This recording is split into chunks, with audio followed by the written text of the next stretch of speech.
halus dan sangat-sangat indah.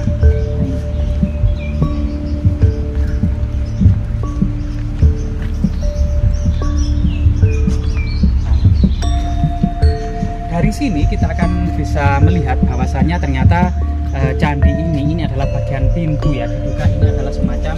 Guys, jangan lupa like, subscribe, dan komen ya.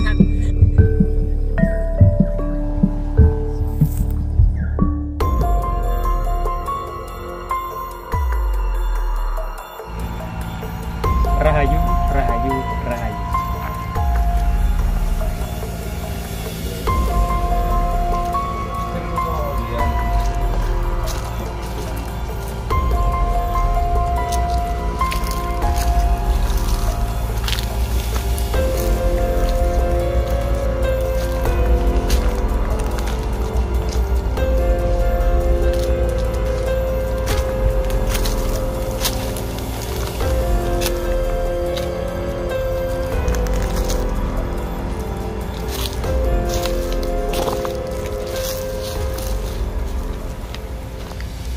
Pemirsa, kali ini kita berada di sebuah reruntuhan ya, diduga candi yang sangat megah sekali, penuh dengan ornamen-ornamen, antefik-antefik dan relief-relief yang menyiratkan sebuah keindahan surgawi ya. Sulur gelung, segitiga tumpal, ceplok itu di mana-mana. Ya, seperti ini adalah sulur gelung ya. Nah, sulur gelung, kemudian semacam meander-meander ini banyak. Termasuk ini adalah kebanyakan adalah sulur gelung ya. Nah, ini. Bahkan kemudian keindahan ceplok yang sangat-sangat rumit ya, biasanya sangat rumit seperti ini adalah ceplok yang dibuat sangat rumit, termasuk kemudian sebagian besar adalah sulur gelung ya yang kita ketahui.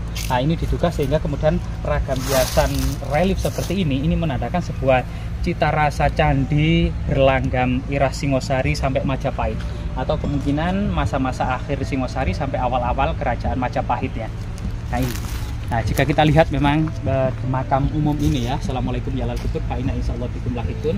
Selamat salam kepada seluruh ahli kubur dalam waktu dekat maupun lama. Kita akan menuju duka kepada seluruh ahli kubur.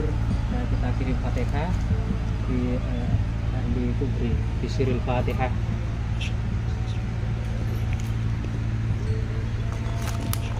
Nah, saat ini memang sudah ada semacam perlindungan ya.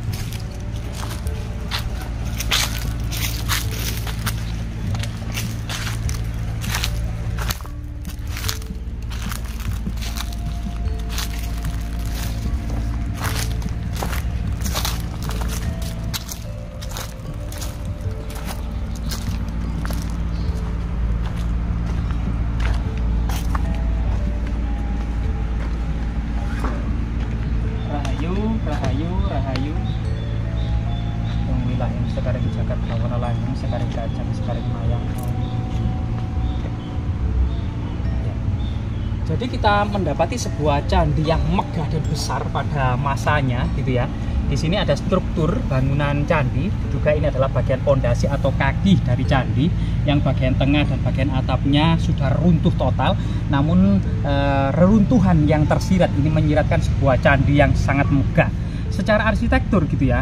Di atas kemudian balok-balok batu candi ini ternyata di sini ada semacam susunan batu bata. Jadi batu bata kuno ini kemudian menjadi landasan ya dari sebuah struktur bangunan candi itu sendiri. Diduga kemudian di bawah dari batu bata kuno ini ada semacam pasir, sehingga kemudian pasir, batu bata kuno, kemudian balok-balok batu candi bagian yang terberat ini kemudian sebuah konstruksi untuk kemudian menghindari atau sebuah bangunan dengan mempertimbangkan kondisi-kondisi yang dimungkinkan adalah bencana seperti gempa, sehingga kemudian candi dengan konstruksi seperti ini merupakan sebuah struktur bangunan yang diduga anti gempa bumi. Jadi ada semacam balok-balok batu candi, kemudian struktur batu bata, kemudian di bawahnya adalah semacam pasir gitu ya, sehingga kemudian kalau terjadi goncangan gitu ya, bagian bawah ini seakan-akan mengambang ya, tidak kemudian terkena goncangan dari sebuah gempa atau lindu gitu ya. Sehingga kemudian meskipun ratusan atau lebih dari 700 sampai 800 tahun, bahkan hampir 1000 tahun, pondasi dari bangunan candi ini masih simetris, masih begitu kokoh gitu ya. Bahkan kemudian jejak-jejaknya itu masih begitu sangat-sangat kuat, sangat kuat. jika kita lihat kemudian hiasan-hiasannya ya, jika kita lihat ini ya semacam makara di sini gitu ya, itu sangat indah gitu ya. Jadi mencitrakan sebuah peradaban yang agung pada masanya.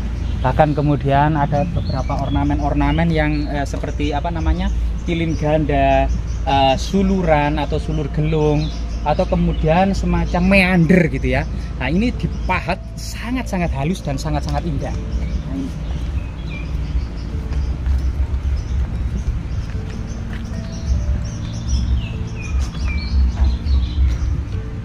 Dari sini kita akan bisa melihat bahwasannya ternyata candi ini adalah bagian pintu ya. Diduga ini adalah semacam tangga masuk dari bangunan candi yang menjorok. Nah ini adalah bagian yang menjorok itu. Nah, tepat kemudian bagian tengah gitu, bagian tengah ini ada semacam apa ya, semacam kayak hiasan-hiasan naga atau makara atau kepala naga atau makara yang saat ini tinggal bagian dadanya ya. Ini hiasan ceplok ini tinggal bagian dadanya sendiri. Kemudian dari tonjolan ini, dan ini ada yang ada di tengah gitu ya. Nah diduga kemudian pintu masuknya itu mungkin kiri kanan atau kemudian tengah gitu ya. Ini masih belum kemudian sulit untuk dikonstruksi. Kemudian ini bagian yang menjorok lagi. Nah ini hiasan-hiasannya terlihat dominan itu adalah sulur gelung berbentuk gunungan namun berbentuk sulur gelung. Jadi ini ya, sampai saat ini memang untuk sementara itu para arkeolog masih belum bisa menyimpulkan apakah candi ini bersifat Hindu atau bersifat Buddha.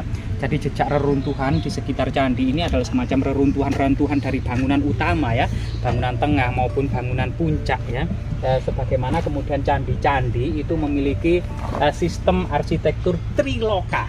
Jadi kalau kemudian itu candi Buddha, maka triloka yang dimaksud adalah bagian bawah itu adalah kama dhatu, kemudian bagian tengah rupa dhatu, dan bagian puncak itu adalah arupa dhatu. Itu kalau candi Buddha. Kalau candi Hindu gitu ya, juga memiliki konsep triloka atau tiga bangunan, bagian dari bangunan suci triloka. Bagian kaki disebut burloka, bagian tengah disebut buarloka, dan bagian puncak disebut suwarloka. Nah ini. Namun sampai saat ini memang di Candi Sukorena ini belum ada semacam antefik atau panteon-panteon yang menyiratkan agama Hindu, sehingga kemudian lebih mendekati kemudian candi ini bersifat Buddhis gitu ya, bersifat Buddhis pada masanya. Nah ini. Nah, sampai saat ini sebagai kemudian tinggalan monumental juga menjadi situs religi oleh sebagian masyarakat, masih dipergunakan sebagai situs religi gitu ya. Dan candi ini sampai saat ini memang sudah diekskavasi tahap 1 oleh Balai Pelestari Kebudayaan Jatim, dan kemungkinan akan dilanjutkan pada akhir sekitar bulan-bulan akhir tahun ini 2024 ini, yang kemudian akan sisi-sisi yang sebelah sana ini belum diekskavasi, sehingga kemudian ukuran dan bentuknya ini kemudian bisa terungkap. Kemudian beringin yang ada di tengah yang menyengkram akar-akarnya dari bangunan candi ini rencana juga kemungkinan juga harus dipotong gitu ya. Termasuk di sekitar ini banyak sekali bongkahan-bongkahan batu candi. Syukur-syukur ya kemungkinan ada prasasti atau angka tahun dari balok-balok batu candi yang ditemukan, sehingga bisa memperkuat kapan dan siapa atau kapan, zaman apa, era apa bangunan candi ini dibangun gitu ya. Bahkan kemudian ketika warga menggali kubur di sebelah sana itu ada semacam struktur tembok batu bata kuno yang diduga mungkin pagar keliling dari sebuah bangunan candi ini gitu ya, atau kemudian tembok benteng dari bangunan candi itu sendiri. Nah ini juga perlu mendapatkan kajian dan perhatian dari para ahli. Jadi semoga kemudian bangunan yang sangat megah pada masanya ini ya, terletak di makaman kuno di sebuah gundukan tanah ini kemudian bisa dapat diungkap pola-pola kesejarahannya, kapan dibangunnya, jenis keagamaannya yang ada di bangunan ini, serta bagaimana kalau kemudian direstorasi atau dikonstruksi gitu ya, sehingga kemudian pada masa lalu itu warga benar-benar mengenalinya, bentuk ukurannya seperti apa, terutama bagaimana makna pola-pola kesejarahannya ya, yang terutama bisa menginspirasi, memotivasi generasi-generasi saat ini maupun yang akan datang, akan sebuah kebanggaan terutama masyarakat sekitar penemuan candi yang sangat megah ini harus memberikan kemaslahatan bagi masyarakat terdekat ya, terutama kebanggaan ya akan sebuah leluhurnya yang ternyata leluhurnya ini memiliki semacam bangunan candi yang megah dan besar pada masanya. Semoga bermanfaat.